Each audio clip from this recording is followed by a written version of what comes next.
Hello दोस्तों, स्वागत है हमारे चैनल एडुजॉय में। दोस्तों आज फिर मैं लेकर आया हूँ साइंस का विषय और यह क्लास 9th की है जो पार्ट 3 है। पार्ट 3 से वस्तुनिष्ठ क्वेश्चन आंसर लेकर आया हूँ।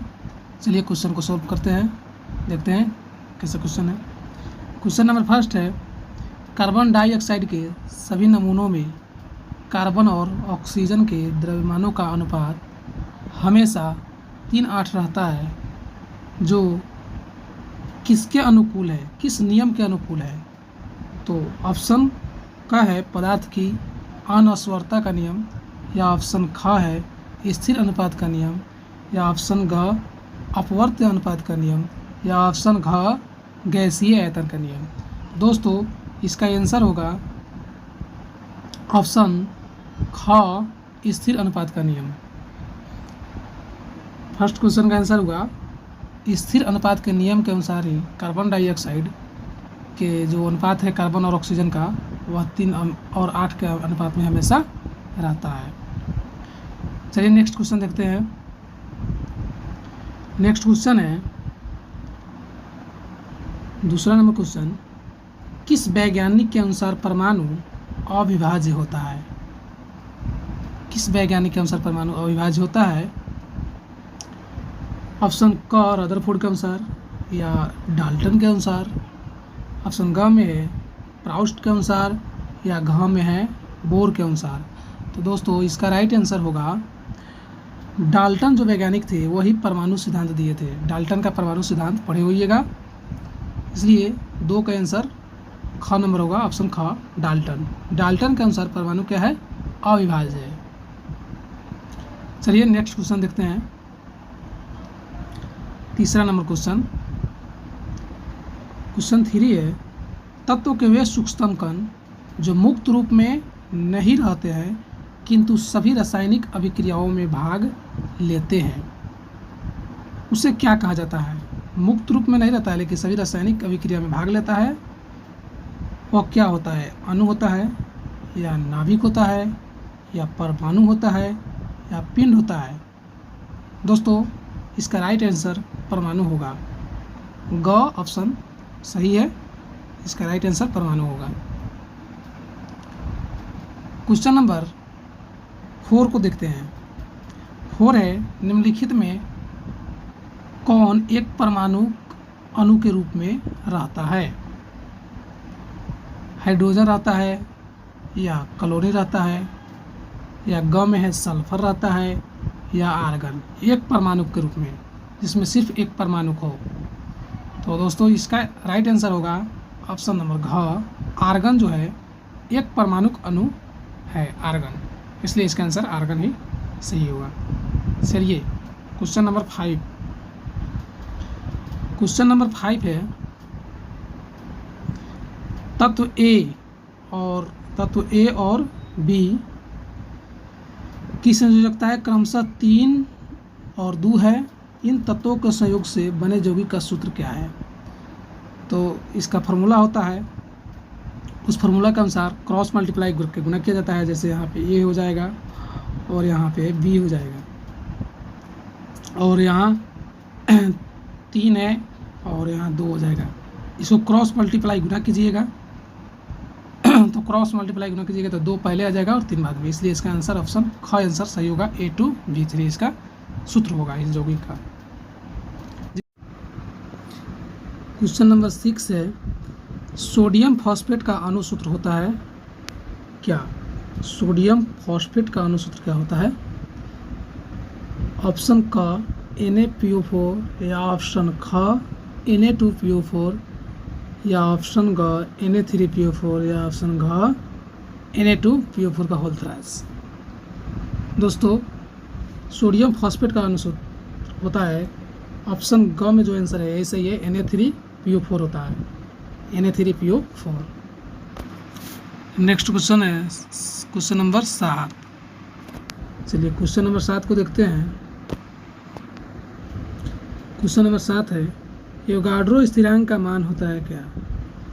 एवोगाड्रो स्थिरांक का मान क में है 6.022 × 10⁻²৪, ख में है 6.022 गुना 10 की पावर 22, और ग में है 6.022 गुना 10 की पावर -23, और घ में है 6.022 गुना 10 की पावर 23।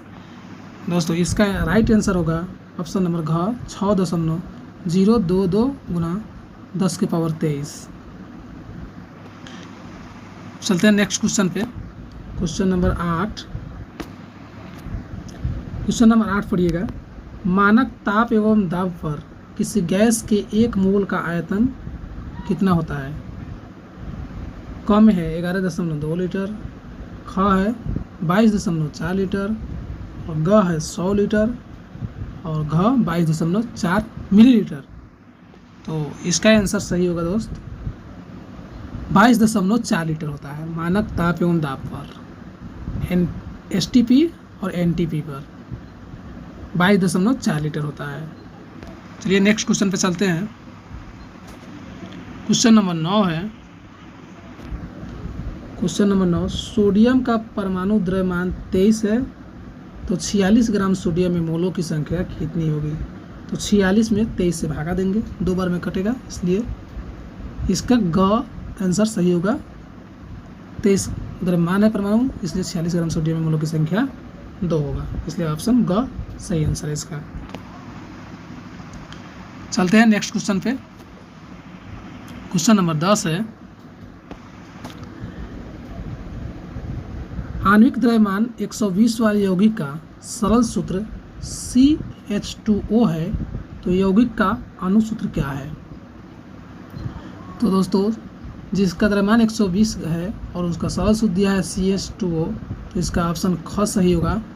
आंसर C4H8O4 होगा इसका आंसर। चलते हैं नेक्स्ट क्वेश्चन। नेक्स्ट क्वेश्चन है 11। निम्नलिखित में कौन चतुष्परमाणुक अणु है? कौन चतुष्परमाणुक अणु है? ऑप्शन क O2 ऑक्सीजन, या ऑप्शन ख O3 ओजोन, या नाइट्रोजन डाइऑक्साइड, या सल्फेट है SO3। चतुष्परमाणुक अणु,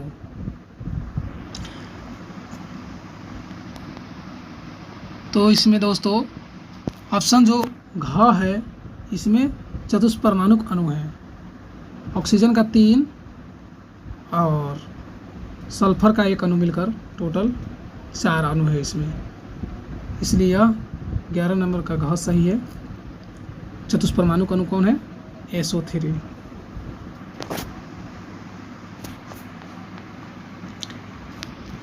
चलिए नेक्स्ट क्वेश्चन पे चलते हैं। नेक्स्ट क्वेश्चन है क्वेश्चन नंबर 12। किसी पदार्थ के अणु में विद्यमान परमाणुओं की संख्या क्या कहलाती है? तो किसी पदार्थ के अणु में विद्यमान परमाणुओं की संख्या परमाणुकता कहलाती है, इसलिए ऑप्शन ख आंसर सही होगा इसका। ऑप्शन ख इसका राइट आंसर होगा, परमाणुकता। किसी पदार्थ के अणु में विद्यमान परमाणुओं की संख्या कहलाती है परमाणुकता। क्वेश्चन नंबर 13 है। अमोनिया, जिसे NH3 भी कहते हैं, अमोनिया में नाइट्रोजन की संयोजकता क्या है?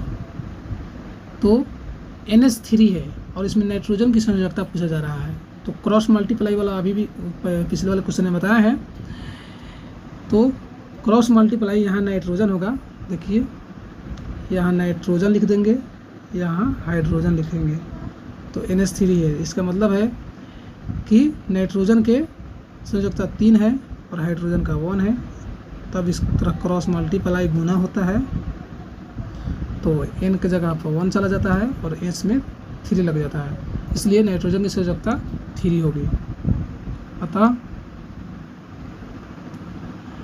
ग आंसर सही होगा इसका, नाइट्रोजन की संयोजकता 3 होगी। क्वेश्चन नंबर 14 है। एथेनोइक अम्ल का अणु सूत्र C2H4O2 है, इसका सरल सूत्र क्या है? तो इसका अणु सूत्र दे दिया है और इसका सरल सूत्र पूछ रहा है, इसलिए ख आंसर होगा CH2O। C2H4O2 इसका अणु सूत्र है, इसका सरल सूत्र होगा CH2O। दोस्तों अगर यह वीडियो अच्छा लगा होगा तो हमारे वीडियो को लाइक कीजिए, शेयर कीजिए और मेरे चैनल को सब्सक्राइब कीजिए, ताकि आपके क्लास का और सारे चैप्टर का वीडियो में बनाकर आपके सामने पेश करूं और आप लोगों को इससे काफ़ी लाभ मिलेगा। जहां भी रहिएगा इसको देख सकते हैं।